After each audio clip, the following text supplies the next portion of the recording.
Cerita terhebat dalam Al-Quran, episode pertama, Abu Lahab dan istrinya. Abu Lahab adalah salah satu paman Rasulullah Shallallahu Alaihi Wasallam. Nama sebenarnya adalah Abdul Uzza bin Abdul Muthalib. Nama panggilannya adalah Abu Utaibah. Dia dipanggil Abu Lahab karena wajahnya yang terang dan menyala-nyala. Dia terkenal bukan karena kebaikannya, melainkan karena kebenciannya yang sangat mendalam kepada Rasulullah Shallallahu Alaihi Wasallam dan agama Islam. Bahkan, nama Abu Lahab dan istrinya tercantum di dalam Al-Quran.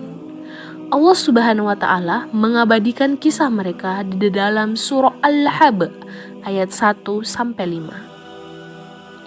Suatu ketika, Rasulullah Shallallahu Alaihi Wasallam pergi ke lembah Al-Bata dan menaiki bukitnya.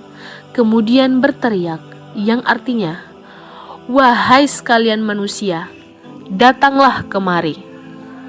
Maka orang-orang Quraisy pun berkumpul di sekitar beliau. Setelah mereka berkumpul di lembah tersebut, beliau bersabda, "Jika aku katakan kepada kalian semua bahwa ada musuh yang akan menyerang kalian di waktu pagi dan petang, apakah kalian mempercayaiku?" "Tentu saja kami percaya ya Rasul," sahut mereka yang berkumpul. Kemudian Rasulullah Shallallahu Alaihi Wasallam melanjutkan perkataan beliau, "Maka sesungguhnya aku adalah pemberi peringatan yang dikirim kepada kalian semua sebelum datangnya azab yang sangat pedih." Salah satu dari mereka, yaitu Abu Lahab, berkata, "Celakalah engkau Muhammad, apakah hanya untuk ini engkau mengumpulkan kami semua di sini?" Abu Lahab sangat marah mendengar apa yang disampaikan oleh Rasulullah tersebut.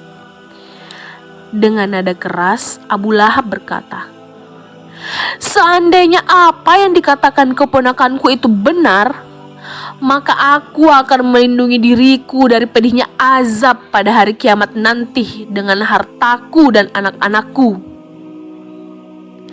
Setelah itu, Allah menurunkan surah Al-Lahab. Saat surah Al-Lahab diturunkan, Ummu Jamil, istri Abu Lahab, marah-marah karena merasa terhina. Ia mendatangi Abu Bakar dan menanyakan keberadaan Rasulullah, sampai membawa batu dan mengancam akan melakukan berbagai hal buruk pada beliau. Padahal saat itu Rasulullah Shallallahu Alaihi Wasallam duduk tepat di samping Abu Bakar, tapi Ummu Jamil tidak dapat melihat beliau. Ummu Jamil tidak dapat melihat Rasulullah karena penglihatannya ditutup oleh Allah. Abu Bakar heran, kenapa Ummu Jamil menanyakan keberadaan Muhammad, padahal beliau berada di sampingnya. Abu Bakar pun bertanya kepada Ummu Jamil, "Apakah engkau tidak melihat seseorang yang duduk di sampingku?" Ummu Jamil bertambah marah karena merasa diolok-olok oleh Abu Bakar seraya menjawab, "Apakah engkau menghina aku?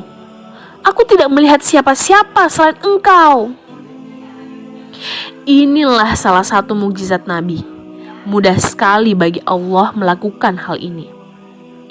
Mengetahui berita surat dari Al-Quran yang menceritakan tentang dirinya dan istrinya itu, Abu Lahab tidak mempercayainya. Bahkan kebenciannya terhadap Rasulullah Shallallahu Alaihi Wasallam, Islam, dan kaum muslimin terus bertambah.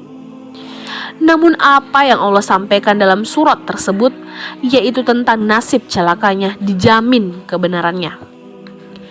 Beberapa tahun dari kejadian tersebut, Abu Lahab terkena suatu penyakit. Oleh karena itu, ia tidak ikut memerangi Nabi pada perang Badar. Sepulang orang-orang kafir dari perang Badar dengan membawa kekalahan, sakitnya bertambah parah. Ia akhirnya meninggal dalam keadaan sakit yang mengerikan. Orang-orang kafir Quraisy, bahkan teman-teman dan keluarganya enggan mengurus jenazahnya karena muncul bau busuk dari jenazahnya akibat penyakitnya. Inilah akhir hidup seorang musuh Allah. Selama 3 hari sejak kematiannya, jasad Abu Lahab dibiarkan tergeletak tanpa ada yang bersedia menguburkan. Para warga tidak berani mendekati jasadnya. Akhirnya, karena bau busuk yang kian menjadi, digalilah sebuah lubang kubur bagi Abu Lahab. Jasad Abu Lahab didorong-dorong dengan sebatang kayu hingga dapat masuk ke lubang itu. Tidak hanya itu, bahkan cara penguburannya pun berlangsung secara mengenaskan. Dari jauh, warga melempari kuburan Abu Lahab dengan batu, hingga mereka yakin betul jasadnya telah tertutup rapat.